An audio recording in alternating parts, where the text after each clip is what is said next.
Well, how's the last couple weeks been for you? I mean, you're named offensive line coach, maybe to some unexpectedly, and start training camp. How's it been the last couple weeks? I mean, it's been exciting. I mean, it's an opportunity that I've been working for my whole life, and to get a chance to work with these great guys, it's been a whirlwind, but it's been fun. I mean, and I've been preparing for it. I've had great teachers and coaches, and Rico and Bill Callahan and Gary Kubiak, and it's just been, living the dream in that sense. I think Mike Zimmer described this as like a 3-month thing with Rick in terms of if he'd be available. So how much were you anticipating this, and how much did you get to prepare for? I think that, especially with last year and how things played out in the sense of always being ready with COVID. I mean, there was always a plan for if Rico had gone down and with COVID, then I'd take over, and we've just been planning that for a while in that sense. And I've been, again, planning kind of my whole life to be an offensive line coach in the NFL. So it wasn't a huge jump or anything in that sense. And so when they called me and told me that this was what was going to happen, and I was excited. And then it gave us a chance to bring on Ben Steele and come on and take over what my role was last year. And he's done an excellent job in 2 weeks, getting involved with the players. And he has a great feel for what we do just because he's been in this system. He was with them in Houston, and he's been around it, and he's done a really good job overall just connecting with me and what that job is going to be, and we're excited. So. Hey Phil, what in your mind are the strengths and sort of highlights of this former Broncos system, and how and why it works well for this team? The system is built around having a sameness and likeness in the run game and the play action game, and we do a really good job working together with the pass game guys to tie the two in together.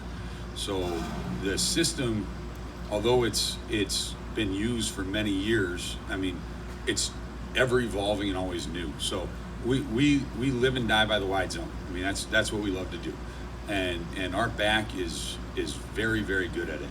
But it makes our protection scheme very easy in some senses because the runs and the passes are tied in together. So it makes it look like we're doing a whole bunch of stuff, but we're really not. But the defense, they see a bunch of different looks and a bunch of different things that all look the same, but then there's a slight tweak here or there that makes it become an explosive play. So.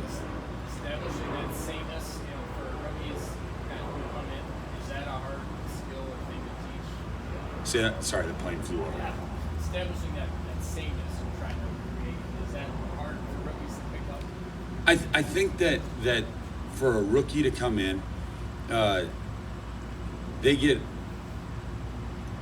indoctrinated very quickly into what we do. And I'd like to credit like the Brian O'Neills and the Garrett Bradburys in our group for bringing those guys in into helping teach our style, because they do a really good job overall.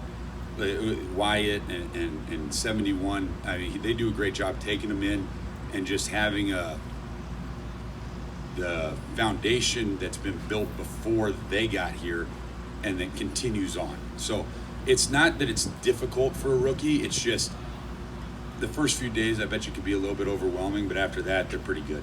How would you describe your boisterous nature on the field? I mean, it's easy to kind of hear you out there, and I mean, Zimmer brought up that word when you were hired. I think you guys hear a different guy. I don't know. I mean, Okay. it's not me. No, I just when I was learning how to coach offensive line under Bill Callahan, we were loud.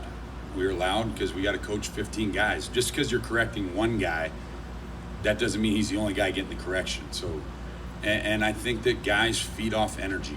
And during training camp, it can get to be long days. And if you're going every day and you're coaching them and you're the same guy every day, they'll come out and they'll compete for you.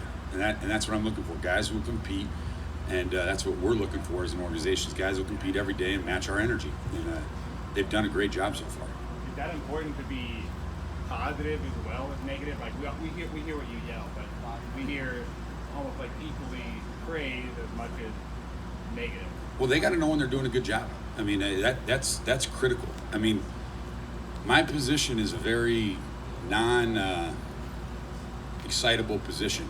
I'm probably the only guy who gets excited when we block the 3 technique in this whole place. So, I mean, people got to know that they're doing their job too. And building players' confidence to let them know that they're great or have the potential of being great is just as important as correcting the negative, in my opinion. So what we do, what me and Ben do, is we emphasize both. If you screw up, we're going to let you know.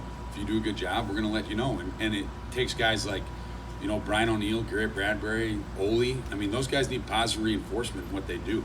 Okay, they're hardening their bodies and their minds right now during training camp. Okay, that's what training camp is for an offensive lineman. You got to harden your body and your mind. But some of that hardening your mind is knowing that you're doing a good job in what you're doing.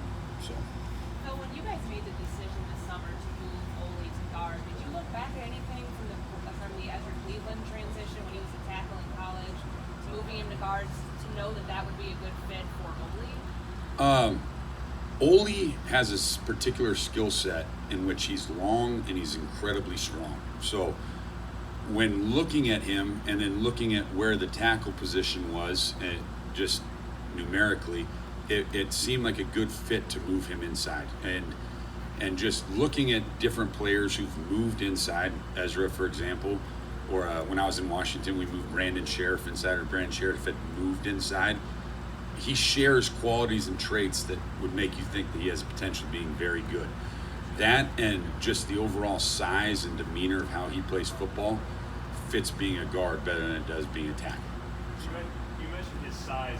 How much of a challenge does that present when you're trying to move that inside and in a wide zone scheme where you have to get out and be mobile, kind of lead the getting to the second level? How much of a challenge is that at his size?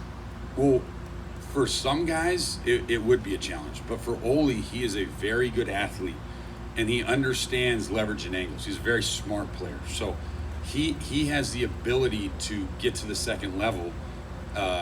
And not everybody's the same, okay? Not everybody takes the same angle, but Ollie understands angles that work for him. And when he gets on the second level and he gets his mitts on you, he's going to block you. And that's what he does is different than what Ezra does, and what's different than what Wyatt does, and what's different what Dakota does, just because they're all different body types and they're all different skill sets. So like you have to coach and you have to alter some things due to what kind of athlete he is. Now, Ollie and the guys that we have playing guard are exceptional athletes. That's what makes this system go, is the guard position. Because if you think about it, the tackles, 90% of the time they block the same guy.